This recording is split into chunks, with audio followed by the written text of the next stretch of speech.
Here's a question from Richard Thompson. What are your thoughts on calling a man's partner their husband or a woman's partner their wife if they have had a same-sex wedding?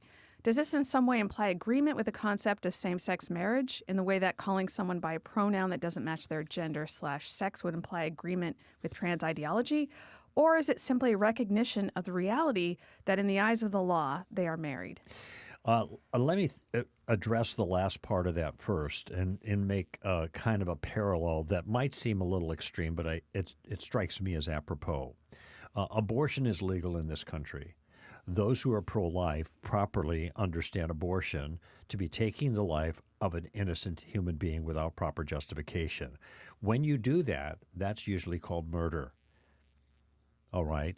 So would it be, since abortion is legal in this country, would it be inappropriate to describe abortion as an act of murder because it's legal? And I guess the answer is no, because the fact of the matter is this, regardless of the law, this still is what it is, okay?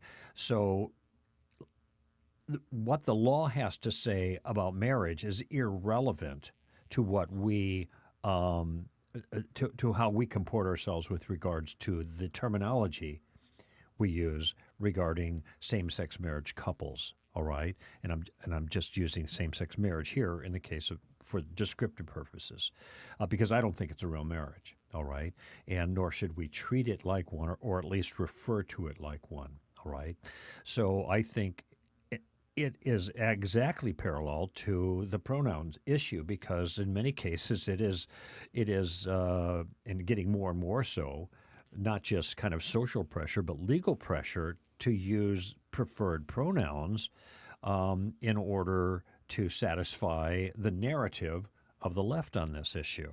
If it becomes a legal issue, should we then, well, this is what the law says, so we have to obey this? I think no, not in this particular case.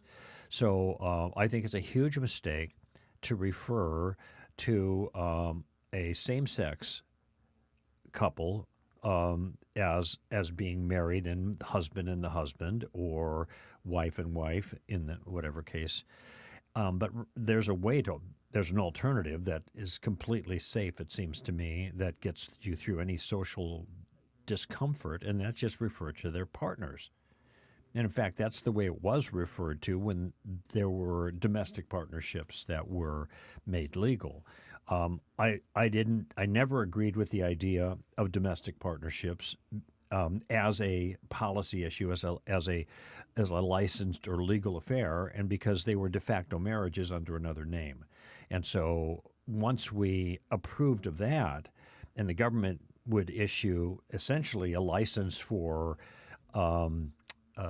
domestic partnerships, then that was the end of that. It was just a small step to say, well, look at, if you're doing this, why can't you just call it a marriage? Because this is de facto what it is, and you're just holding out because we are same-sex couples. And so that's looked like a type of illicit discrimination. Of course, it's not an illicit discrimination because the word marriage does not even apply properly to same-sex couples. Nevertheless, I wrote a piece, by the way, that you might remember. It was a while back when we first started talking about this, maybe 20 years ago, and the piece was titled, "You Can't Marry Your Canary." And the reason is because that's not what marriage is. But if you ask people, can you marry your canary, they're going to say no. Of course, back then when I wrote that, I assumed that would be the response. Nowadays, I don't know. This is why you can't parody things like this, because eventually the thing that is parody becomes reality. But there was a common sense notion that marriage is not for humans and animals, all right? So when people say, no, you can't marry your canary, they have in mind a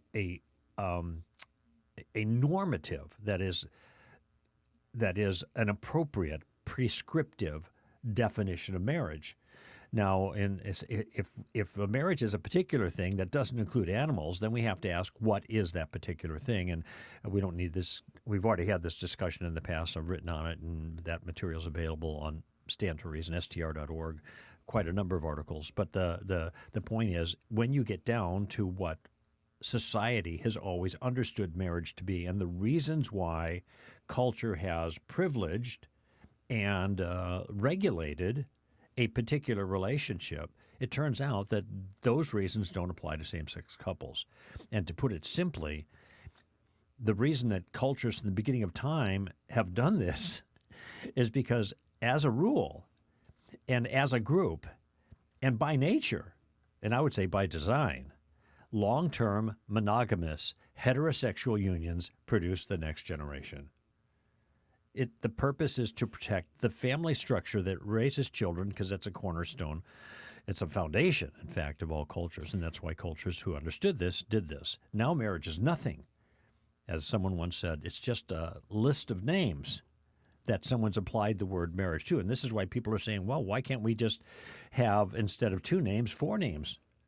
Or whatever, Once you remove the natural reason for this institution and why cultures have characteristically protected and regulated that very particular kind of relationship. You remove that, well then,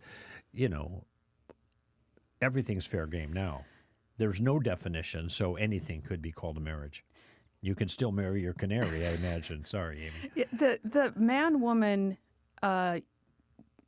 union is unique. Like you said, Greg, it's the only one that creates new life. It's a unique type of union. And you'll notice that now that the definition of marriage has changed, because same-sex couples don't create life, now you have to bring in all this intrusive government and law to try and make up for that. So now there's surrogacy. Now they have to have all the law regarding that. Now there's all sorts of problems with that. We've talked about that in the past. Right. But because you need all this law enforced to prop up something that isn't actually marriage, Right. to try and make it look similar to the man-woman union. And I think a lot of Christians, even Christians, have not thought about what marriage is and why. And it's been a few years now that since we've really talked about it a lot. So if anyone hasn't seen this on our website, just go to str.org. We have so many articles.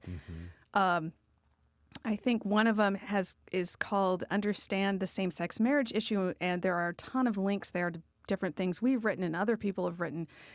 Because the way this was presented, Greg, was that certain people were being left out of marriage, that they were being denied marriage. But the truth is, nobody was denied marriage.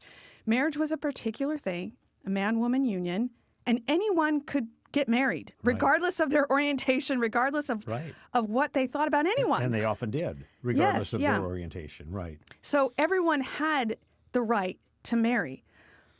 What changed was not right. What changed was the definition, because they wanted something else to be called marriage. Right. That was what they wanted.